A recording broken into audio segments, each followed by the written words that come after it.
Hello guys, welcome back to my channel Honey's the best. అదేంటి కవర్లో ఎదుగుతుందో చూస్తున్నారా? కనిపిస్తుంది కదా, అవే ఫిషెస్. ఎందుకు ఫిషెస్ అని చెప్తున్నారా?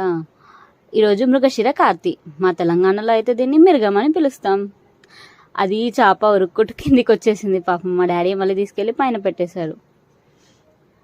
చూడండి ఎలా కొట్టుకుంటుందో అది. ఏం లేదండి, మృగశిర కార్తి అంటే స్పెషల్ ఫిషెస్ అన్నమాట. ఖచ్చితంగా ఆ రోజు చేపలు తింటారు అందరూ మా దగ్గర. ఇదేమో ఫ్రైకి బంగారు తీగలు అంట. చాలా బాగుంటుంది టేస్ట్ మాత్రం. అవి చకచకా కొట్టించుకొని ఇంటికి తీసుకురాగానే మా మమ్మీ ఇలా వాష్ చేసేసింది నీట్గా. ఒక 10 to 20 టైమ్స్ కడిగిందండి. ఆ స్మెల్ పోవాలంటే చాలా టైం పడుతుంది కదా.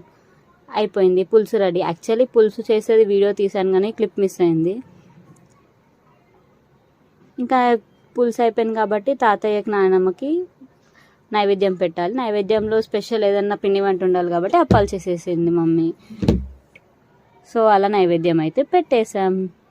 మొక్కి తినడమే. ఇంకా తినేసాం. తిన తర్వాత మళ్ళీ ఫిష్ ఫ్రై కోసం నేనే ఫిష్ ఫ్రై చేద్దామని అన్నీ మిక్స్ చేసి పెడుతున్నా, వాష్ చేసి మళ్ళీ. బట్ టేస్ట్ మాత్రం చాలా బాగుంటుంది. ఈ వైట్ కలర్ది కార్న్ఫ్లోర్ అనమాట. ఇది ఇంట్లోనే ప్రిపేర్ చేసిన ఫిష్ మసాలా. కొంచెం ఫుడ్ కలర్ యాడ్ చేసి మిక్స్ చేసి దాని తర్వాత ఫ్రై చేయాలి. Bye bye, subscribe please.